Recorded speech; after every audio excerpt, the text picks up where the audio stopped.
Welcome to Hiraeth, a home for the left in Wales. You join us tonight on the Hiraeth pod, where we're discussing the concept of independence in Scotland and Wales, where we ask the question, if not now, when? Our guests tonight are Ben BlogCymru, the co-founder of Labour for an Independent Wales. Hello, Ben. Hello, Shemai. Shemai. We're also joined by Elin Hywel, who's on the Yes Cymru Central Committee. Hello, Elin. Hello. And we're also joined by Professor Ailsa Henderson, who is the Professor of Political Science at the University of Edinburgh. Hello there. Hello. The first question I really wanted to ask is looking at the elections in the Senedd and the Scottish Parliament next year. Are these elections de facto referendums on independence? Yeah, it's a difficult one. After the 2019 UK election, I would have said yes, absolutely. The 2021 devolved elections in Scotland will primarily be about who has a mandate. Is it a mandate to hold another independence referendum, or a mandate to say no? There's definitely no public appetite for that. And we know that certainly seeking that mandate will be important for the SNP. They will be reassured if they get more than 50% of the votes or seats, and I'm certain that probably 52% is a bit of a target. I think there's other stuff going on. There always would have been other stuff going on. It's a government that's been in power in minority or majority form for more than a decade, and there's a whole list of, if not policy failures, then at least obvious policy weaknesses. So there will be efforts, in addition to talking about independence, there will be efforts to kind of talk up problems with educational attainment or the named persons legislation. University funding remains problematic. Funding of local authorities is problematic. And all of that would have been true until February, but I think now we're in a situation where we're also likely to see a large portion of that campaign dedicated to talk of economic recovery. And in fact, it could well be, depending on what happens as lockdown continues and eases or maybe comes back again, but also depending on the kind of Brexit that we have, that we might actually be devoting far more attention to economic recovery and wealth creation within the Scottish campaign than just on constitutional politics. I think we've got a little bit longer to go, but what we are doing is we're going there much faster than we've seen in Scotland, for example, so that the support for independence in Wales is growing much faster. I think the challenges for us are that we do need to reframe the idea of independence so that it's seen as a vehicle for change instead of a point to get to. And I think once we do that, once the people of Wales see that independence is our way of changing our country for the better, I think we'll have enough support behind us then. I think 2021 in Wales is not in the same constitutional place that it will be in either Scotland or Northern Ireland, because literally we have 5 months before the UK leaves the transition period of the EU. There will be what Kat Boyd of one of the radical independence movements in Scotland likes to call a moment of rupture. Now, in Scotland, I think that will have a far more constitutional reaching effect, and it will be an election that feels like a referendum on their place in Britain. In Wales, however, I think something like 2026 would be far more in line with that, simply because of the nature of our devolutionary process. You know, we only technically have now a parliament, and the speed and the momentum of our Indie Wales movement is fantastic, but I don't think either the campaigns or people themselves would be ready to say, right, that's it, next year, let's put it all in, all on the line. I don't think that's either where we're at in Wales or where we'd like to be. And I think what's really interesting is Brexit is going to cause Northern Ireland far more problems, far more of a constitutional question than I think anybody else. Do you think it's fair to say that independence in Wales now is more mainstream than it has been previously, though, Ellen? It can't be really called a periphery issue anymore, can it? Yeah, definitely. It's moved towards the mainstream. I mean, we've seen with the mess that they're making in Westminster at the moment, people are starting to look at independence as a real idea, which is maybe something we haven't seen it to this extent before. But yeah, I agree with Ben. Really, you know, we've got a way to go. We've got ideas to build. We've got things that we need to decide on how Wales is going to be as an independent nation. But I think we'll be stronger for it. I think, you know, we're well on the way there.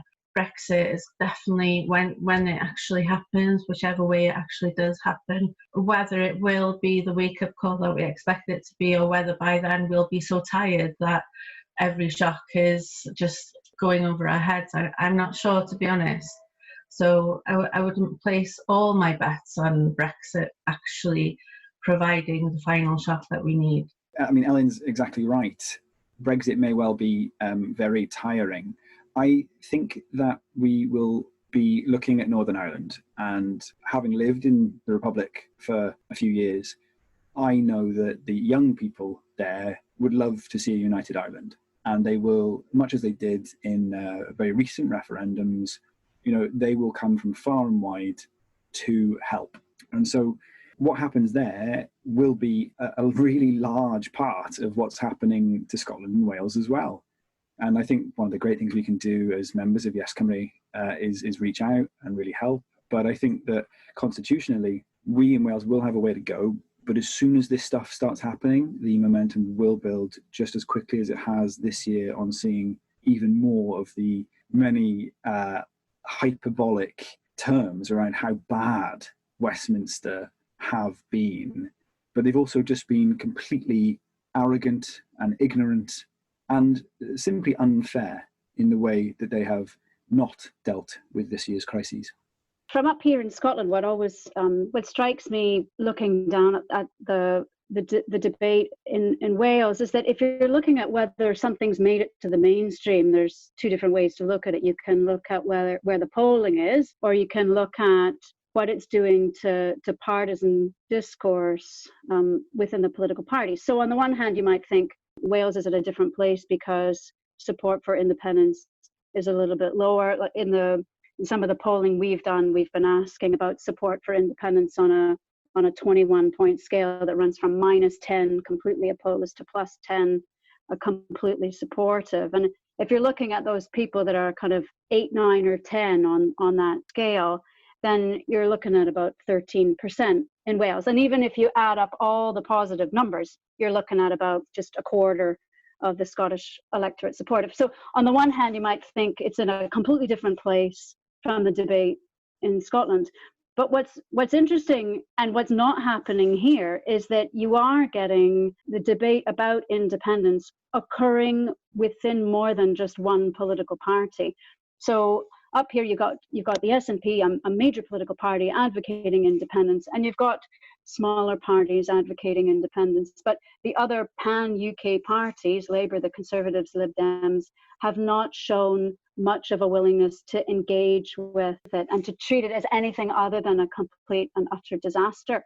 Whereas in Wales, what you can see is that the Welsh Labour Party has been so fundamentally different on this issue to the Scottish Labour Party. I mean, it always approached devolution differently than the Scottish Labour Party did, but they're far more inventive in terms of talking about how things might be different, imagining a different union, and a kind of also ambivalent unionism that surfaces within the Welsh Labour Party that will stand them in better stead, I think, than what's happening in the Scottish Labour Party. And it, you know, just thinking in terms of Mark Drakeford's comments last summer about kind of ambivalent unionism and a sense of seeing the union not necessarily as sort of sacrosanct or some unmitigated good, but as something that, you know, take a kind of wait and see attitude. And there you're seeing it just in a completely different position. It's almost like with Brexit, the way that UKIP forced the Conservative Party to take a particular stance on Europe. So you can have an independence party like Plaid, and it's not the only party that's talking about independence. It's made the leap over into different parties in a way that just hasn't happened in Scotland. So from a polling perspective, it might seem behind, but I think from a party discourse perspective, it actually seems ahead.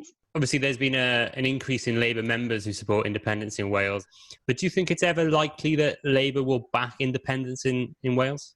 I really liked Elsa's term there, ambivalent unionism, because much of the ambivalent unionism that goes on is also triangulation. around political success. Briefly, I can go over the polling figures within the party that we've had. And they aren't, polls commissioned by us. They are the regular, reliable rhythm of polls that have come from Cardiff University. And since 2017, the numbers have doubled for support within the party. Welsh Labour supporters have gone from around about 20% to regularly, since August last year, now hovering around 40%. Now, that's combining the multi-scale, the 1 to 100 point question that gets asked, as well as the yes or no, simple independence or not question. So currently, if we want to be more precise, we can say that support is anywhere between 33% and 41% within the party. Last August, it actually measured at 45%. That's a huge number of Welsh Labour members. And if the leadership want to not only park their tanks, as the phrase goes in Wales that we use so often, on Plaid's doorstep, then they're going to need to actually grapple with this issue far more publicly and far more definitely. That's not just on a political triangulation level. That's if they want their membership to be happy. 40% aren't going to go anywhere suddenly. And that, let's say that the range on that means that 30% that might be a rump or a base support for Indie Wales within Welsh Labour, that's still 30%. That's still huge. That's a big damn number. It's a big, large part of the party that will now not going to change their mind. They're not suddenly going to become ultra unionists in the next few years. So what that really means for Welsh Labour is, how do they see themselves being electorally successful? And a lot of different polling puts them in need of a coalition come next year. What do they do with that triangulation? I'm willing to bet that not next year, but in between next year and 2026, some of the leadership, as they currently stand in the cabinet of the Welsh Government, will come out. Whether it's, as Corwyn Jones has come out for a confederal UK, or whether it's Indie full and proper, that isn't necessarily what I can say, but I would say that if they don't go for confederal, they'd be mad. And that's some people say it's a kind of independence, because of course it would then have the rolling question of every 20 years, should we remain part of this confederal union? Do you think the failure of Scottish Labour to really tackle this constitutional issue was the reason for their initial downturn and their subsequent inability to return to their previous levels? I would say it's not the sole reason, no. I'd say that the Scottish people got quite fed up with Labour after a fairly long time of trying to be Labour. There's a brilliant video of a committed communist who had a massive rant when he lost a seat, or he lost a nomination or something, and he ripped into loads of local Labour people. But then at the end, because they were the only option, he said, and now that I can't vote for me, I will still have to vote for Labour. And I think Scottish people got sick of that feeling, and the SNP promised them complete renewal. And when you look at the manifestos, the SNP are still often to the left of Scottish Labour, at least to my eyes, and I'm not obviously an expert like Elsa is. But the only thing I'd add there is that when you look at the election where Labour really lost, and I've looked at this just for a small article for the IWA here in Wales, it looks to me like Scottish Labour got blindsided. Elsa, what do you think the route out of this mire is for Scottish Labour? Can you ever see them backing independence in Scotland? In terms of what happened, we have all the data from the Scottish election survey. One thing I will say is that you could see that Scottish Labour were in trouble well before the 2014 referendum. Polling from 2012, 2013 shows they'd already lost that perception of being able to stand up for Scotland. So not just the best party able to stand up for Scotland as they once might have been seen, but not even really able to do it at all. So the current situation is kind of a long time coming, I think. We have data from the 2019 election, which is quite helpful, because it tells us that 3 things were responsible for causing people to defect from Labour. So people who had voted Labour in 2017 but defected from them in 2019. three things mattered. Corbyn was profoundly unpopular in 2019 compared to his role in 2017. So if you didn't like him, you were far more likely to leave. The perceived economic competence of the party mattered. But the other thing was attitudes to independence. I think this is really important because it's not the case that Labour is just losing yes voters now. I mean, they did lose a whack of yes voters in 2015 and have continued to kind of drop them over time. This isn't just a case of losing yes voters. It's losing people who are not opposed to independence right now. So if we think in terms of things that can cause parties to come find themselves against the rocks in a way, it's a loss of a demographic base or a socioeconomic base. It's an unpopular leader. It's failure to read a policy mood, but also a failure to capture a policy shift. And I think that best explains what's going on with Scottish Labour. It has been a complete failure to capture the policy mood shift that's occurred in Scotland on independence, and not just on support for independence, but on just absence of hostility to independence. So again, this kind of ambivalent unionism point, but also about the absence of a hostility to holding another referendum. So we do know that parts of the electorate don't want there to be another referendum, but there's rather more who want there to be a referendum than you might think. And it's particularly true of Labour supporters. So I think Labour has kind of misread the Scottish electorate's current view, but has also misread its own supporters. So it's misread the people who are even staying with them now, not just, left them in 2019. So we know that a quarter of current Labour voters want there to be a referendum within a year, and a third want there to be a referendum within 5. And then if you're looking at some of the recent polling in Scotland, we also know that 42% of current Labour voters are people who backed Labour in 2019. So people who stayed with them in 2019, 42% say they would vote yes. It's up to parties to pick a policy that they believe in and try and convince the electorate to follow them. It's quite refreshing to have a party that isn't slavishly following public opinion. But I think the issue with Scottish Labour is that they are so out of touch with majority opinion, but also with their own supporters, that this puts them in a very difficult place. And in terms of what the knock-on consequences of this are, it's quite interesting, because I think this continued, what I've been calling muscular unionism coming out of Scottish Labour is going to lose them votes. And if it's the case, if they are continually in this kind of weakened position, then it's going to have a knock-on consequence of the ability of Labour to form a UK government. If Labour is opposed to the holding of a referendum, you might think that's an obstacle to a referendum taking place. But if having that view makes it less likely that they're actually going to form a UK government, then in a way that opposition is almost academic in terms of strategy and process. Elin, what does an independent Wales look like to you?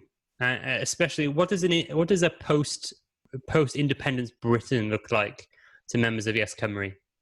I wouldn't like to speak for the whole of Yes Cymru. One of the things that's really important to me is that we recognise that an independent Wales the day after independence looks much the same as a non-independent Wales the day before independence. It's just that we have the powers ourselves to change it. So what we need to do now is start working now towards the Wales that we want to see, so that the day before independence we're almost there, and the day after we're just able to reach our full potential. It's really important, I think, that we take this as a journey, that we start making changes now, and we realise that we can't be given independence. We either are independent or we're not. Because I think that the biggest risk for us with independence is that we obtain an independent nation state, but we don't realise our own independence, and we end up with a kind of a quasi-independence that's much harder to call out than you would otherwise be able to do, where actually, the powers that be in Westminster are still controlling our choices, our decisions within the wider world. What does an independent Wales look like to me? It looks like a country that's able to choose, to direct, and to be who the people of that country choose for it to be, and that's the important thing. But also that work starts now. It doesn't start the day after independence. And I think people need to start realising and working towards that idea, I think. To us in Labour for Indie Wales, we want socialism through independence.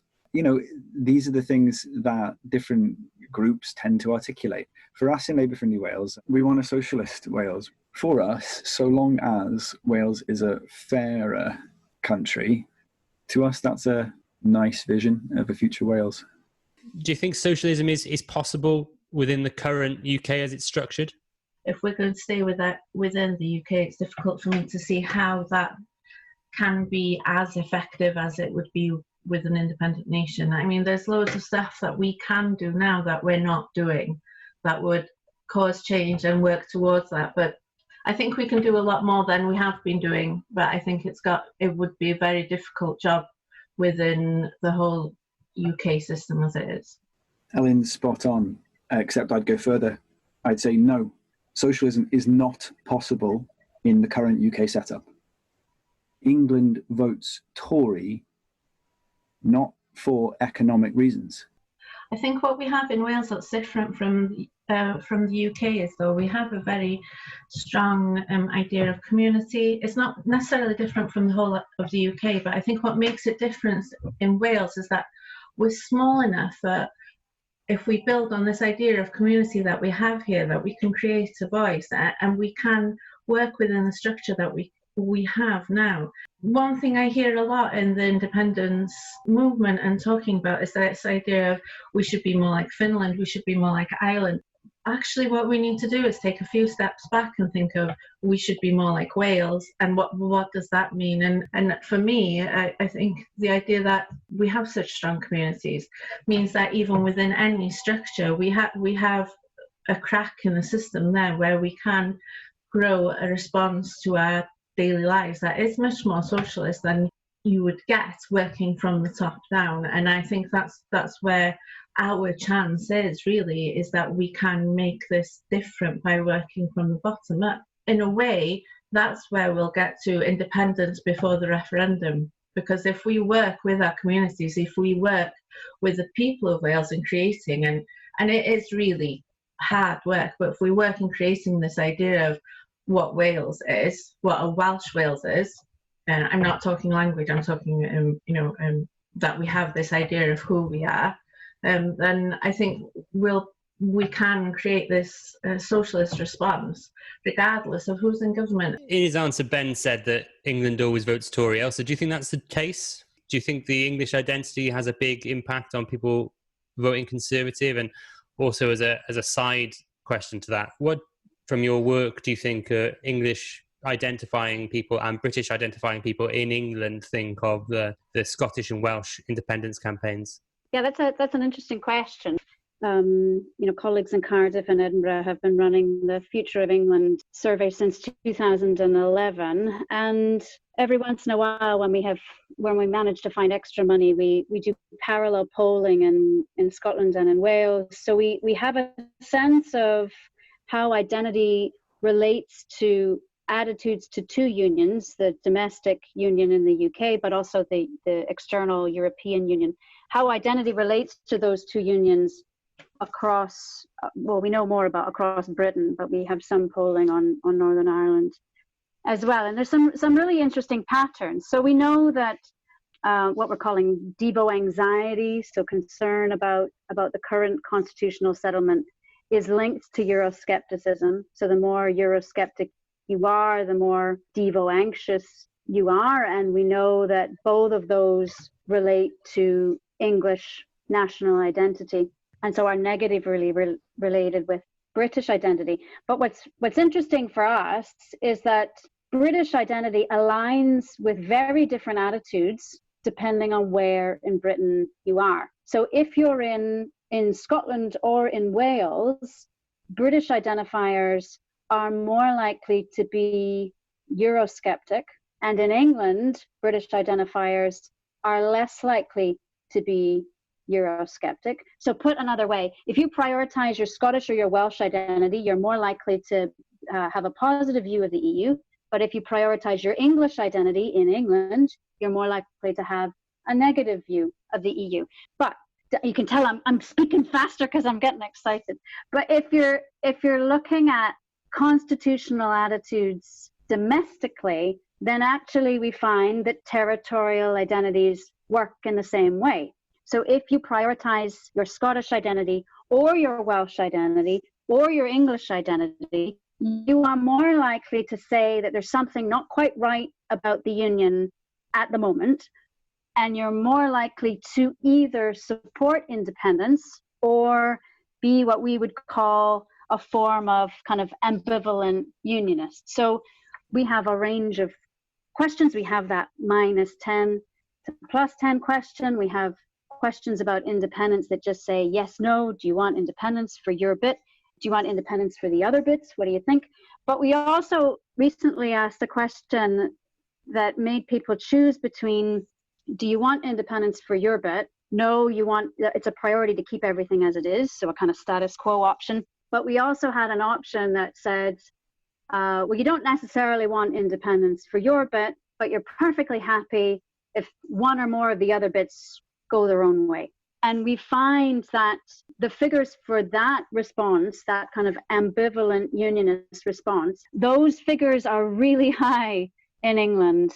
So 36% of the English electorate, when we were polling, answered that kind of ambivalent unionist option. That is the same if you're looking at people who prioritize their English national identity. But you've also got, if you're combining the kind of ambivalent unionists and the pro-independence people, then you're at more than 40% of the electorate in England and more than 40% of the electorate in Wales and almost 60% of the electorate in Scotland. And all those figures increase if you're looking at people who prioritize their English national identity, their Scottish national identity, and their Welsh identity. So what's interesting for us studying England is to see those issues where the English behave very differently and where the kind of underlying patterns are very different from what we see in other parts of Britain.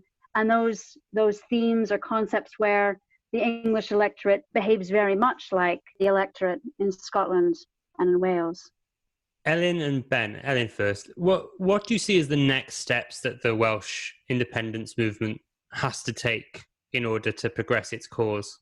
Do you think the independence movement to become successful needs a Plaid Cymru government in Wales?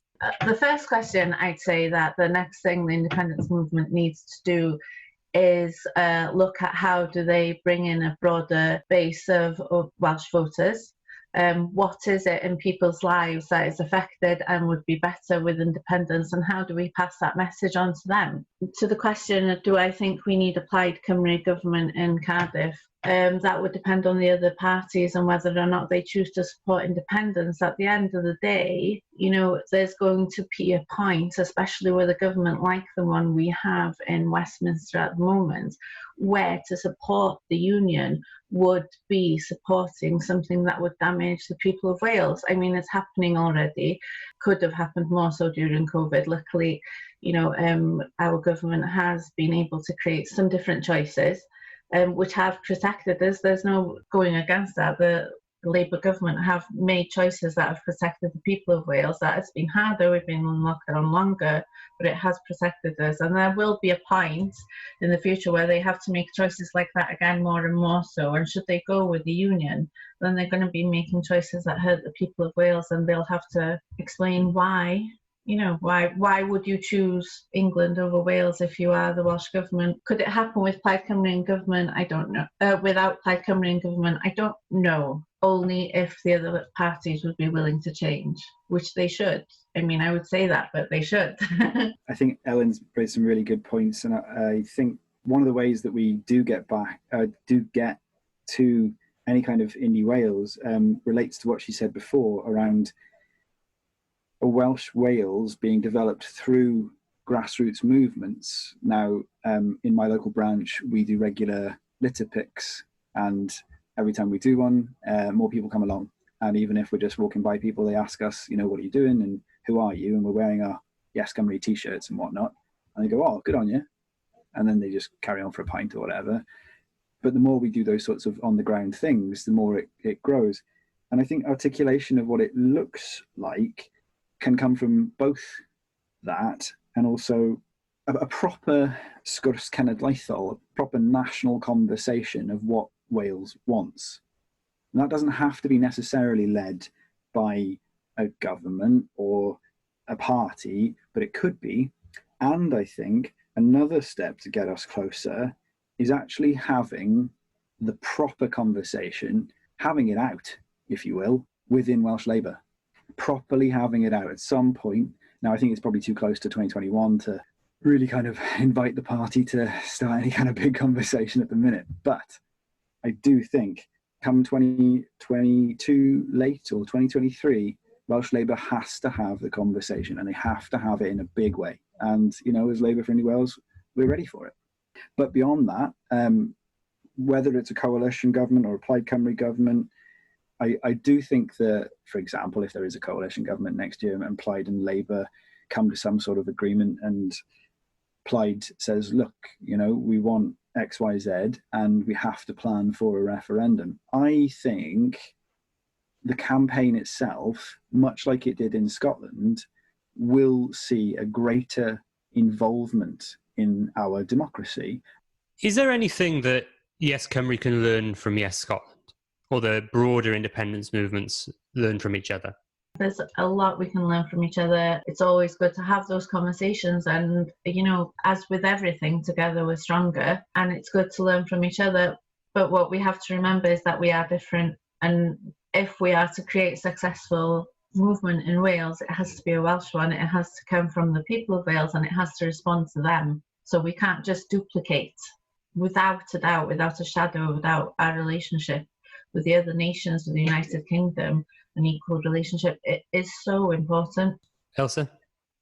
You know, just thinking in terms of research, one thing that makes the Scottish referendum stand out, if you're looking at the kind of totality of independence referendums or sovereignty referendums, is the length of the campaign. You know, referendums get a bad rap because they provide insufficient opportunities for deliberation. They can be proxies on proxy votes on how you feel about the government of the day, with little ability to learn over the course of the campaign. But one thing that is absolutely clear, if you're looking at the Scottish referendum from a comparative kind of referendums perspective, is that the length of that campaign facilitated a level of engagement that isn't seen typically in other constitutional referendums. We certainly saw nothing like it in terms of two referendums in Quebec. So we know that, I mean, I'm trying to pick the best indicator of what happened there, but it's not just the number of people that were rushing onto the electoral rolls, but also we asked people questions about subjective knowledge 3 months out from the campaign. Then we had a rolling campaign wave survey. Then we surveyed them again right after the campaign, then 3 months out, then a year after that. And what we saw was not just people's subjective levels of knowledge increased over the course of the campaign, but levels of political interest also increased, both on the issue of the Constitution, but also on Scottish politics and on UK politics. But the other thing is that we were able to look at policy knowledge. So we measured that as awareness of what was actually in the Scottish Government's white paper. And we also have evidence of policy learning over the course of the campaign. And that was particularly true of women and younger members of the electorate. They learned more than the average voter over the course of the campaign. And the other thing we know is that we asked all kinds of questions about where people went for information. Did you go to the Scottish Government, UK Government, Yes Scotland, Better Together, the mainstream media, social media, your friends, your family, whatever. And so we have all this evidence about where people went for information. But what was fascinating about the referendum was that if you look at the youngest members of the electorate, and remember the franchise was changed for 2014 so that 16 and 17-year-olds were able to vote. If you look at the youngest members of the electorate, they were the most, I guess, diverse or ecumenical in their way of looking for information. So they looked everywhere. They looked for information from the UK government, Scottish government, both campaigns, their friends, the press, social media, and on and on and on. They were, in many ways, ideal deliberative citizens over the course of that campaign. Now, whether that campaign has had a medium-term effect on engagement in Scotland is a little bit more difficult to measure. Turnout certainly has fallen back down to earth. And when you ask people about their own levels of engagement, what we saw from the very beginning, like immediately after the referendum, and still see now, is that yes, a portion of the electorate is much more engaged, but it is almost exclusively those who want to change. So yes, voters have, as a group, remained much more engaged in politics than have no voters, who were more likely to believe that Scotland would go back to normal, and they themselves, their own levels of engagement have gone back to normal. So the electorate as a whole is more engaged, but it's largely because one group within it is much more active than they used to be. For me, you know, just with my political science hat on, that's the lesson of the Scottish campaign. Have a long campaign and be clear about what you want. Issue a big, huge document that sets out exactly what your intent is. You can't predict what you'll be able to negotiate, but you can at least tell the voters what you're asking for and what you're looking for. And just very briefly, one possible negative, make sure you're comfortable with your currency choices in terms of independence, because that's one thing we do know made an impact on voters. Ailsa, what do you see as the major stumbling blocks towards Welsh and Scottish independence, the major obstacles? Well, I guess there, if you were trying to map it out, I guess you would say there's two. One would be procedural, and one would be kind of popular consent. So procedural in the sense that the SNP has long advocated independence through democratic means, through a referendum. So it's not just give us a majority of votes in an election and woo, UDI. It's, you know, there will be a referendum. So the holding of a referendum is now seen as an essential step along the way. So that itself then becomes an obstacle if you find you're facing difficulties in being able to call one.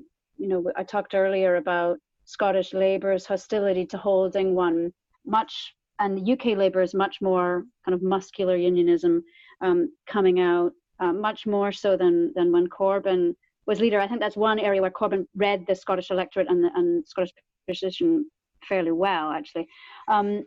What's clear, though, is that that's at a disconnect with what the Scottish electorate thinks. So it's not just the fact that people who want independence think Scotland should be able to hold the referendum.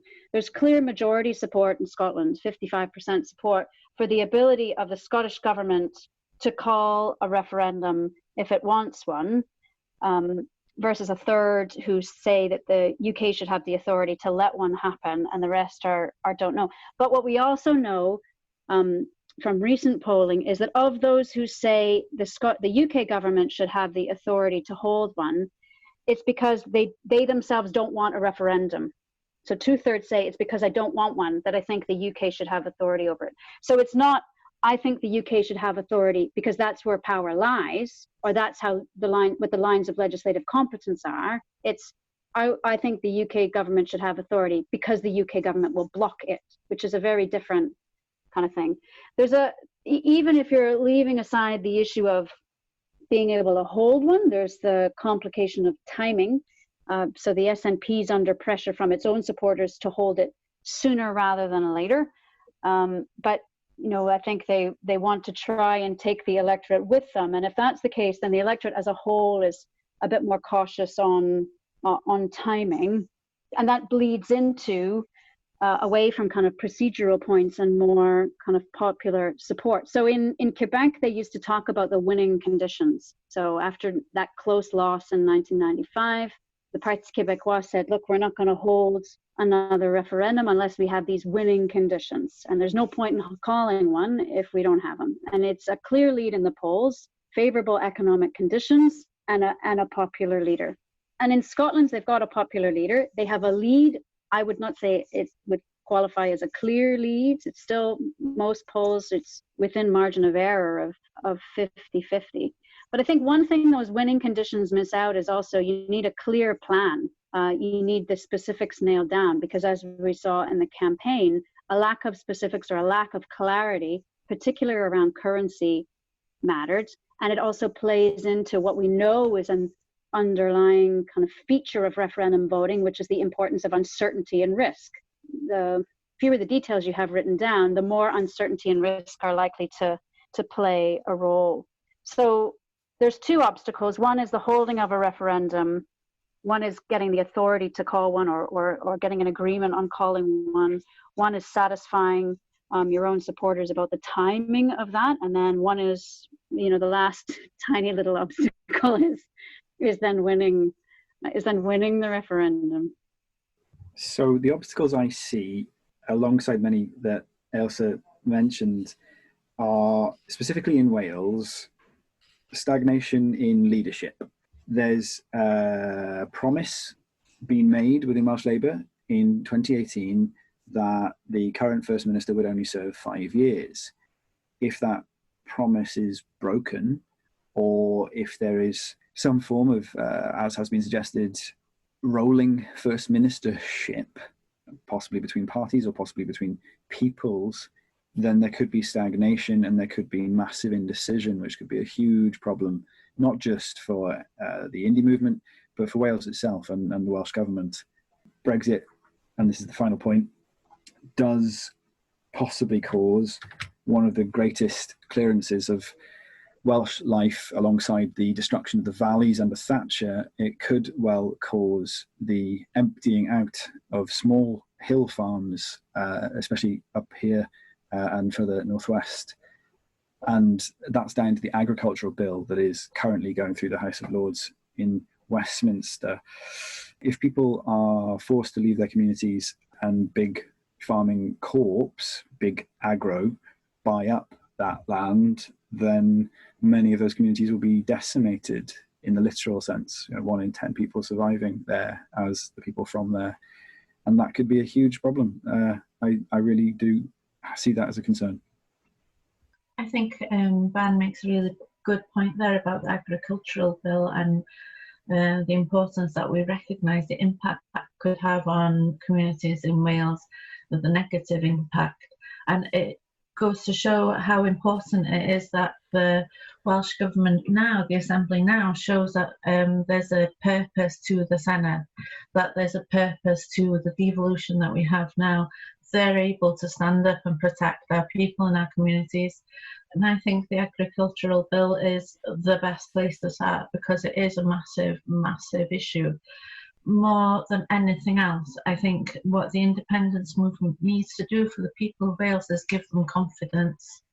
If we can give the people of Wales confidence that they can be Welsh people within their own Welsh nation states, make their own lives better, and that their voices are heard and that their decisions are carried through, then that they'll go for independence.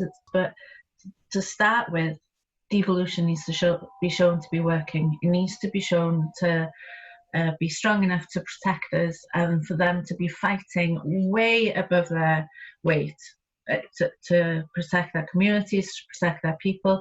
It started to happen with COVID. It needs to happen on a really deep level within governments, where things like the agricultural bill are just stamped out, and that they fight tooth and nail to reject these kind of things that are such a risk to our communities. Do you think the nations of the UK are better off for these debates that we're having about nationhood, about independence, about our constitutional future? Absolutely. Can we say now that less people are democratically involved because of these questions? No. Statistically, more and more people are getting involved, whether you look at the Yes Cymru membership, or like we were saying before, and Ailsa was mentioning the massive rise in interest of people in Scotland around the campaign and the referendum. These questions are forging the demos in each country. They're forging democracies better and better. I think we're absolutely better. And in the end, and I would say this, when we're all independent countries, we'll be better friends for it. Yes, I think a healthy debate is healthy. For people to be able to imagine their future, understand who they are, understand what's affecting their lives, understand how their choices are made, that can only be a good thing. And the only way that that can happen is if we have these conversations about what our lives are, what we're happy with, and what we're not.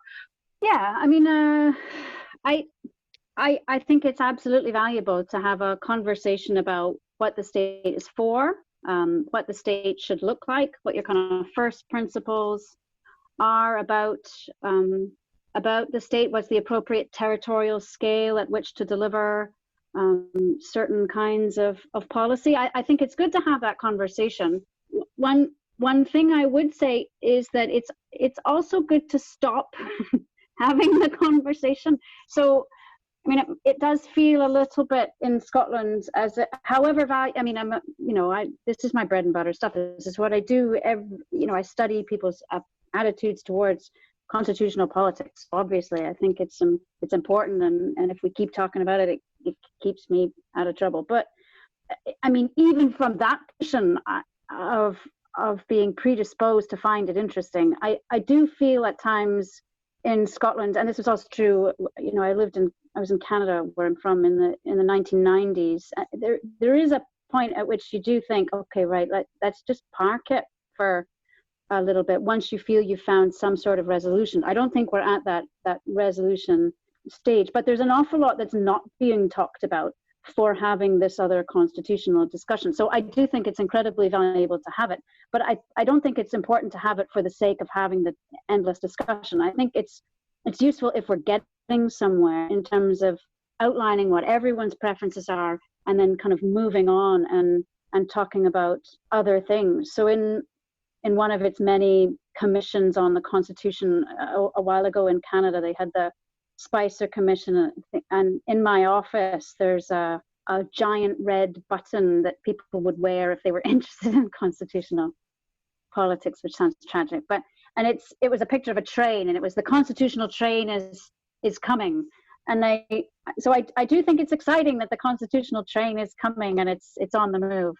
But I would also like it to go away, having led to something. I think the conversation is essential. I think we also need to get somewhere with it and see some meaningful change rather than endlessly debating the same kind of things. Will we hold a referendum? Won't we hold a referendum? Because we really are not talking about an awful lot of stuff that really does matter in Scotland. Now, no one's talking about on the ground policy right now because we're in the middle of a pandemic. But even before then, I think sometimes it does crowd out other issues that are equally important, and for many people are far more important than which representatives we elect and which legislature they sit in. I'd like to take this opportunity to thank all our guests and ask them what is the best way to get in touch with you all. So Ben? On Twitter, just my name, it's @BenGwalchMai. Diolch. Ben? Elin? Yeah, Twitter again, and it's my name as well, Elin Howell. Elin Howell. Nice and easy. Diolch, Elin. And Ailsa? Yeah, Twitter as well. So it's the same. It's my name, Ailsa, AILSA _Henderson. Well, thank you all so much for appearing on tonight's show. If you like what you've heard, please be sure to check out our blog at Medium @HiraethBlogCymru, on Facebook @HiraethBlogCymru, and on Twitter @HiraethBlog. Thank you for listening to Hiraeth. If you like what you heard, please don't forget to subscribe, rate, and review.